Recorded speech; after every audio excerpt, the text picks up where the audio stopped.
வணக்க மக்களே, இன்னைக்கு நாம என்ன பார்க்க போறோம்னா இந்தியா வெர்சஸ் ஜிம்பாப்வே மோதிய 4வது T20 போட்டி.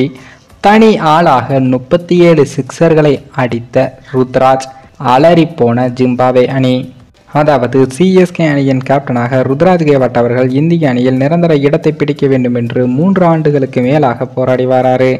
ரோஹித் சர்மா, சிக்கர் தவான், விராட் கோலி உள்ளிட்டோர் டாப் ஆர்டரில் விளையாடி வந்ததால் ஜூனியர் வீரர்களுக்கு வாய்ப்பு கிடைப்பதை கடினமாகவும் பார்க்கப்பட்டது.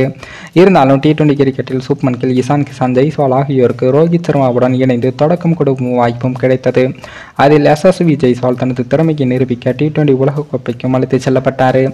இந்த நிலையில் தான் இந்திய அணிக்காக நீண்டகாலம் ஆடி வந்த ரோஹித் சர்மா, விராட் கோலி இருவரும் T20 கிரிக்கெட்டில் ஓய்வை அறிவிச்சிருந்த நிலையில் இதன் காரணமாக T20 கிரிக்கெட்டில் இளம் வீரர்கள் யார் எந்த இடத்தை பிடிப்பார்கள் என்ற எதிர்பார்ப்பும் ஏற்பட்டிருக்கு. இதன் காரணமாகவே தொடக்க வீரர்களுக்கான போட்டியில் சுப்மன் கில், யசஸ்வி ஜெய்ஸ்வால், ருத்ராஜ் கேவாட் மற்றும் அபிஷேக் சர்மா ஆகிய 4 பேரையும் ஜிம்பாப்வே T20 தொடருக்கு இந்திய அணி நிர்வாகம் தேர்வு செய்தது. இதில் அபிஷேக் சர்மா சதம் விளாசி கவனத்தை ஈர்த்தாலும் ருத்ராஜ் கேவாட்டின் ஆட்டம் பலரையும் திரும்பி பார்க்க வைத்திருக்கு. எந்த நேரத்தில் அட்டாக் செய்ய வேண்டும், எந்த பவுலரை அட்டாக் செய்ய வேண்டும், ஸ்பின்னர்களை வெளுக்கும் திறமை, ஃபீல்டிங்கிற்கு ஏற்ப பேட்டிங் செய்வது என்று ருத்ராஜ் கேவாட் முதிர்ச்சியான பேட்ஸ்மேனாக களத்தில் விளையாடி வராரு.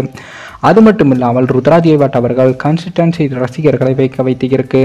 இந்திய T20 அணிக்காக விளையாடிய கடைசி 7 போட்டிகளில் 1 சதம், 2 அரை சதம் உட்பட 356 ரன்களை விளாசி இருக்காரு. இதன் காரணமாகவே ருத்ராஜ் கேவாட் ICC T20 பேட்ஸ்மேன்களுக்கான தரவரிசையில் நம்பர் 7வது இடத்திற்கு முன்னேறியிருக்காரு. மறுபுறம் இந்திய அணியின் கேப்டனாக செயல்பட்டு வரும் சுப்மன் கில் கன்சிஸ்டன்சி பிரச்சனையில் மீண்டும் சிக்கியிருக்காரு.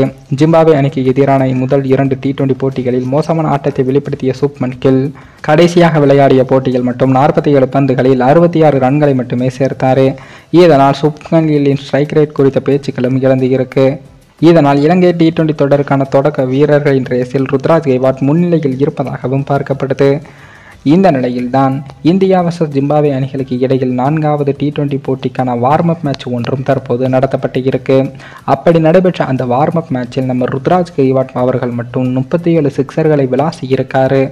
ஏற்கனவே தொடர்ந்து 3 T20 போட்டிகளில் சிறப்பாக விளையாடி இருக்கின்ற நம்ம ருத்ராஜ் அவர்கள் இந்த 4வது T20 போட்டிகளும் தரமான சம்பவத்தை செஞ்சிருக்காரு. அதிலும் T20 கிரிக்கெட் வரலாற்றில் 36 சிக்சர்களை அடிப்பது இதுவே முதல் முறை. மேலும் இந்த வீடியோ ஏதோ ஒரு விதத்தில் உங்களுக்கு பிடித்திருக்கும் என்று நினைக்கிறேன். நம்ம சேனலுக்கு புதிதாக வீடியோ பார்க்கிறீர்கள் என்றால் மறக்காமல் சப்ஸ்கிரைபர் செய்துவிட்டு பாருங்கள். இன்னொரு வீடியோவை சந்திக்கும் வரை நான் உங்கள் தமிழ்.